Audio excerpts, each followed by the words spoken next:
Level up patrol na! Level up patrol na! Level up patrol na!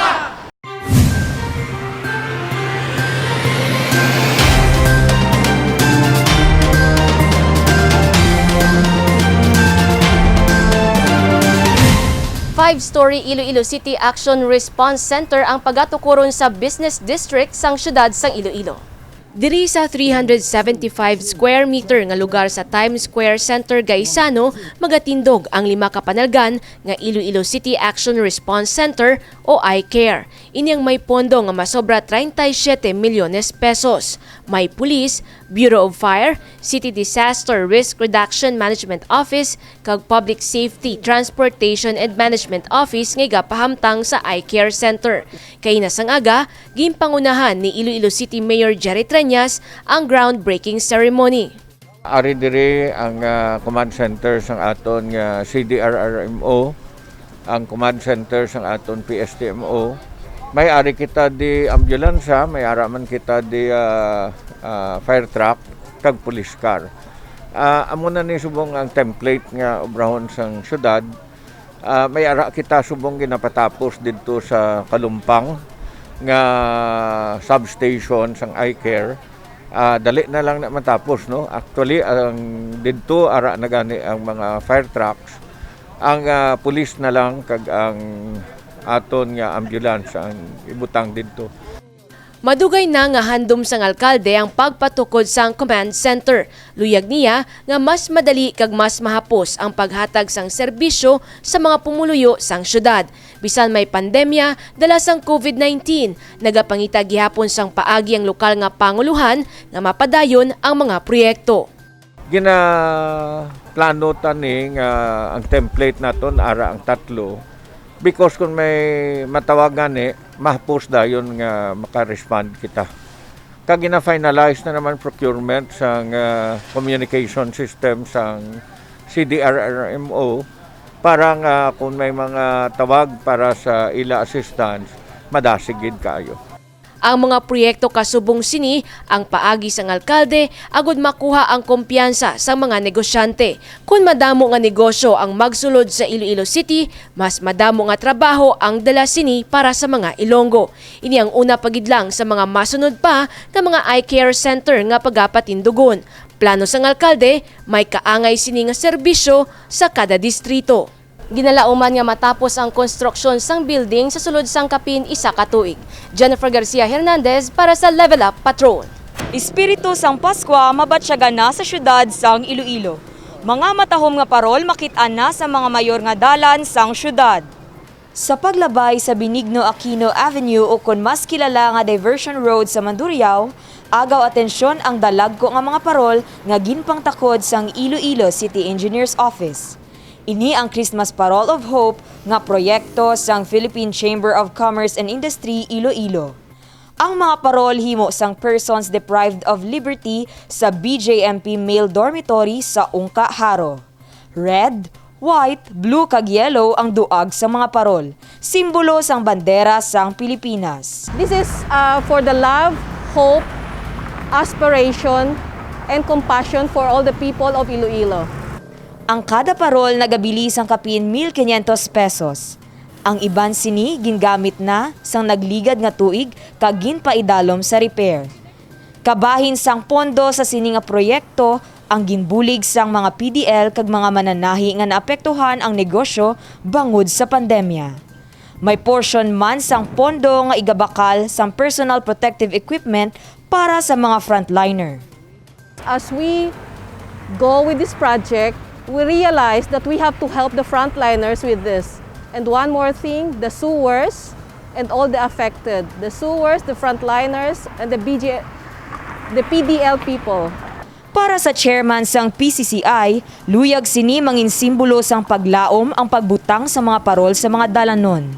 Our main aim is to make the people of Iloilo happy. And then Mayor Jerry, when I asked Mayor Jerry Treñas, he said, yes. And so we were so excited also. And then ang isa pagid, ang mga people of Iloilo, ang mga businessmen are very compassionate people. We were so happy nga kagrabe ang ila response, positive response on this project.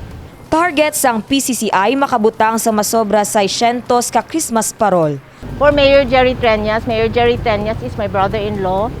And thank you for doing a very great job for Iloilo. I can see how he works so hard, how passionate he is in this endeavor. And he really loves the city, the people of Iloilo. Dululungan nga pasigahon ang mga ini sa masunod nga bulan. Bisan sang ginapangatuba nga pandemya, may paglaom sa gihapon nga nagahulat para sa tanan. Anuman nga pagtilaw ang masarangan nga malampuwasan sa pagbuligay sang pribado kag pampubliko nga sektor. Dane Raffles para sa Level Up Patrol. Ilonggo artist nag-ugyon sa pagpatahom sa mga bakante nga espasyo sa syudad sang Iloilo. Atraksyon sa mga nagalabay sa Iloilo City Community College sa San Pedro Street sa Molo ang obra maestra sang grupo sa mga visual artist. Diri makitaan ang mural sa mga dunang manggad sa Iloilo, kalakip na ang istorya tuhoy sa Panay Bukidnon kagang bike lane. Meron tayong 3 konsepto. Una yung Panay Bukidnon mythology, pangalawa yung tourist destination na you can see through biking. Tapos yung last naman as tourist, no? Ito yung pwede mong makita or probably yung mga nakikita mo sa Wikipedia. Isa sa mga artist nga nag-ubra sini amo si Robbie Sanchez. Taga Manila apang naengganyo nga magpadulong sa Iloilo kag magupod sa mga Ilonggo artist sa pagpatahom sang syudad. Nag-volunteer ako. Sinama ko yung Kapis group ko. So yung ano namin, yung konsepto namin ay yung coming from outside, tapos pumunta sa Iloilo. The group gusto namin, isa sa goal namin ay to give back or share what we have, what we know sa community. Kapin-4 ka semana nga ila ginhimo ang mural painting.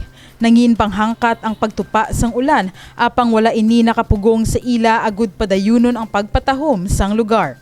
Dako ang pasalamat ni Sanchez sa alkalde bangod sang oportunidad kag suporta nga ginahatag sa mga kasubong nila. Una-una nagpapasalamat ako o kami, no, na sa opportunity. Kami mga artists kasi bihira yung yung ganyang suporta ng local government sa mga artists. Ngayon nga, naiinggit ako. Mini-message ko yung mga artist dyan. Sabi ko, sama naman ako dyan. O, hindi na ako, dito, kulong kami. Nakulong kami sa Maynila. So, ang doon sa mga artists, sana pagpatuloy niyo yan. At kay Mayor, maraming salamat, no? Maraming salamat. At binibigyan mo ng opportunity ang mga artists ng Iloilo. At thank you for your support. Yun lang po. No? Sana makabalik ako dyan at matapos namin at gumawa pa ng marami pang wall. Yan. Sa subong may napulo ka mural paintings ang makitaan sa nagkalain-lain nga lugar sa Iloilo City. Pila diri amo ang painting para sa mga frontliners sa Ledesma Halandoni Street sa city proper kag mural painting nga nagakilala sa mga Ilonggo artists sa syudad nga makita naman sa Iloilo River Esplanade malapit sa Halandoni Bridge. Ang ini nga proyekto hindi lamang naghatag sang oportunidad nga ipakita ang abilidad sa mga Ilonggo artist. Iniman ang nagaserbe nga atraksyon sa Iloilo City sa pihak sang ginapangatubang nga krisis sa COVID-19. Carmela Rodrigo para sa Level Up Patrol.